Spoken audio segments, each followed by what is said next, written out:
Un jour, un jeune homme vint voir le Bouddha et lui demanda d'expliquer ses enseignements en termes simples. Le Bouddha lui demanda « As-tu un fils ?» Le jeune homme répondit « Oui, j'en ai un. » Le Bouddha poursuivit « Ton frère a-t-il un fils ?» Le jeune homme répondit « Oui, il en a un. » Le Bouddha demanda ensuite « Tes voisins ont-ils un fils ?» Le jeune homme affirma « Oui, ils en ont un, Seigneur. » Le Bouddha demanda alors « Eh bien, dites-moi si votre fils meurt, quelle sera votre tristesse, vénérable monsieur ?» Le jeune homme répondit « Je serais incroyablement triste, je ne pourrais pas supporter cette nouvelle, j'aurais l'impression que tout mon monde s'est effondré, je n'arrive pas à imaginer si je pourrais m'en sortir. » Le Bouddha poursuivit son enquête. « Si le fils de votre frère meurt, quelle sera votre tristesse ?» Le jeune homme répondit « Monsieur, je me sentirais dévasté, mais pas autant que si mon propre fils mourait. » Le Bouddha demanda ensuite « Si le fils de votre voisin meurt, quelle sera votre tristesse ?»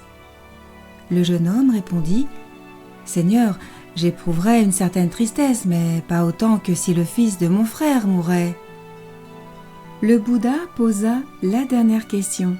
« Si le fils d'une personne que vous ne connaissez pas personnellement meurt, quelle tristesse éprouverez-vous » Le jeune homme répondit « Je n'éprouverai aucune tristesse. » Le Bouddha conclut « L'ampleur de la tristesse dépend donc de votre attachement. » Après avoir réfléchi un moment, le jeune homme répondit « Monsieur, le niveau de tristesse est relatif à la mesure dans laquelle je considère la tristesse comme moi ou mienne. » Le Bouddha reconnut qu'il avait compris et expliqua « Très bien, lorsque vous avez emmené votre fils à la plage, n'a-t-il pas joué avec des châteaux de sable ?» Le jeune homme a répondu par l'affirmative. Le Bouddha poursuivit « Lorsque les vagues de l'océan ont brisé les châteaux de sable, votre fils a-t-il pleuré ?» Le jeune homme avoua « Oui, il a pleuré. » Le Bouddha demanda « Avez-vous pleuré aussi ?» Le jeune homme répondit « Non. » Le Bouddha demanda « Pourquoi n'avez-vous pas pleuré ?» Le jeune homme répondit « Monsieur, l'enfant pleure parce qu'il pense que le château est joli et permanent, il y est donc attaché. Je savais que le château de sable n'était pas permanent, c'est pourquoi je n'ai pas pleuré lorsque les vagues l'ont détruit. » Le Bouddha a ensuite souligné « Vous comprenez maintenant, n'est-ce pas ?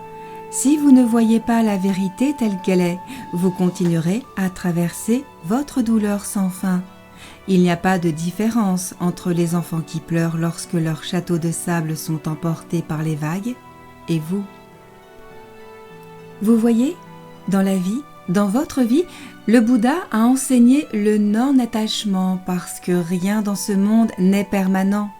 Si vous vous attachez à quelque chose ou à quelqu'un, vous devrez également vivre avec les conséquences lorsque ces choses ou ces personnes vous quitteront.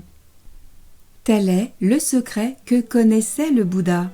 Ainsi, le seul véritable chemin peut être le non-attachement. Tout le reste n'est qu'illusion. Ce que vous faites de votre illusion dépend simplement de vous et de la façon dont vous voyez votre vie et la vie en elle-même.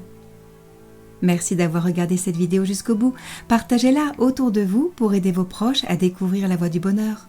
Ensemble, nous pouvons construire un monde meilleur. Prenez soin de vous.